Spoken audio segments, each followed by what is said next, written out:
북측곡의 단학수업, 조선 후기의 문신이자 실학자인 담원 홍대용 선생의 의산문답에 나온 단학 이야기를 살펴보겠습니다.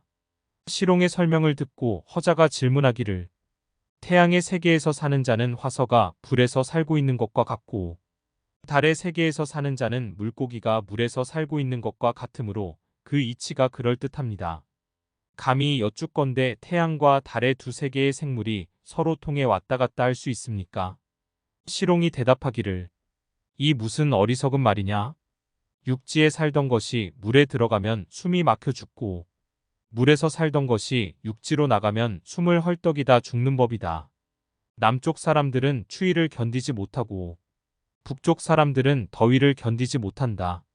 이처럼 같은 세계에서도 오히려 서로 통할 수 없는데 각각 다른 세계에서 태어나 형체와 기질이 물과 불처럼 서로 다름에 있어서야 말할 것도 없는 것이다.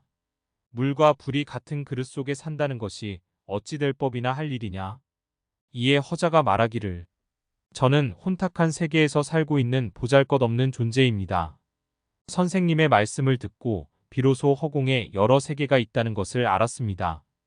그간 저는 신의 힘을 얻어서 저 하늘로 올라가 허공을 헤엄쳐 다니면서 놀기를 원했었는데 지금 태양과 달과 세계조차도 서로 통할 수 없다 하오니 저는 끝내 이 혼탁한 세계에서 답답한 생활을 면하지 못하겠습니다. 시롱이 웃으면서 말하기를 내가 과연 저 하늘로 올라가고 싶어 한다면 술법이 없음을 걱정할 필요가 없다.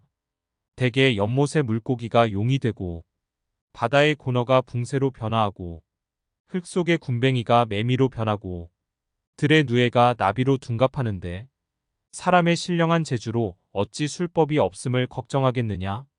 도가에서 말하는 대로 10년 동안 태식을 하면 신선이 되어 껍질을 벗고 몸이 영혼으로 변하여 구름과 하늘로 높이 오르게 될 것이다.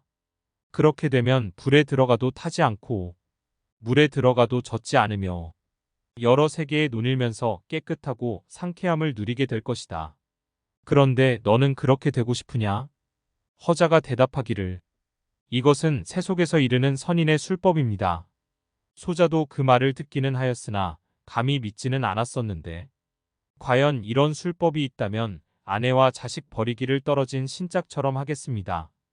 시롱은 노여워 거친 소리로 말하기를 나는 너를 가르칠 만하다고 하였더니 어리석고 막힌 소견을 열기가 이렇게 어려우며 이욕에 흐려진 마음을 깨끗이 하기가 이토록 어려운 것이냐? 저태로 호흡하는 방법과 단을 이루는 술법은 실상 그런 이치도 있고 또한 그런 사람도 있다. 그러나 오래면 만년을 살고 작게는 천년을 살 수 있을 뿐 끝내는 죽음으로 돌아가니 또한 무슨 이익이 있느냐? 사람이 세상에 나서 소원과 욕심은 한량이 없는 것이다.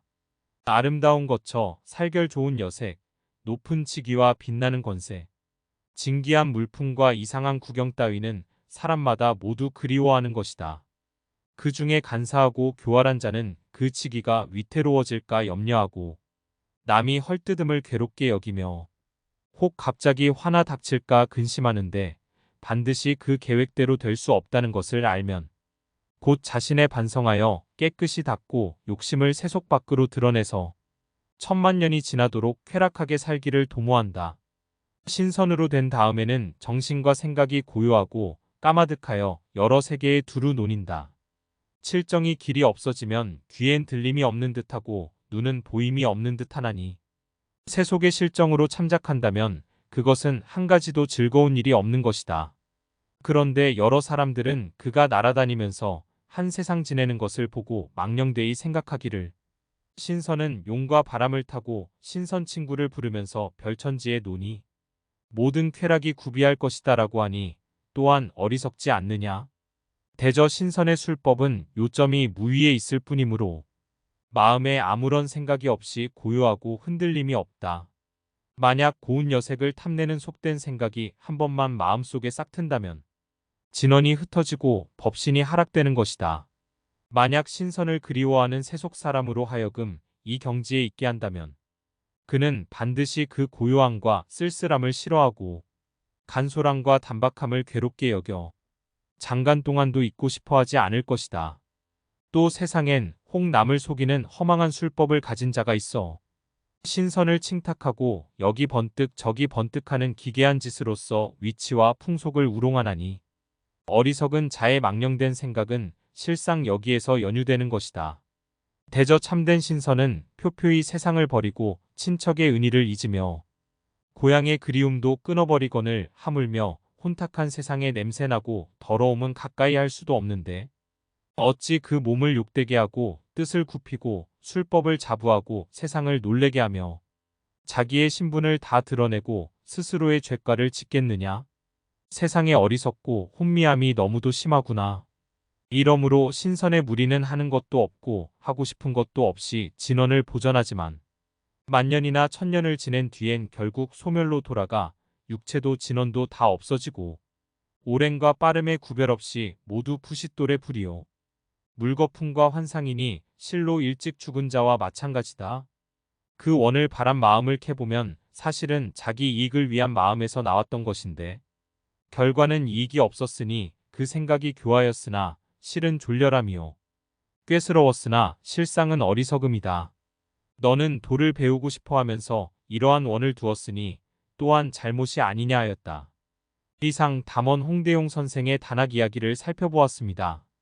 위 내용을 참고하셔서 단학 공부에 활용하시길 바랍니다. 경청해 주셔서 감사합니다.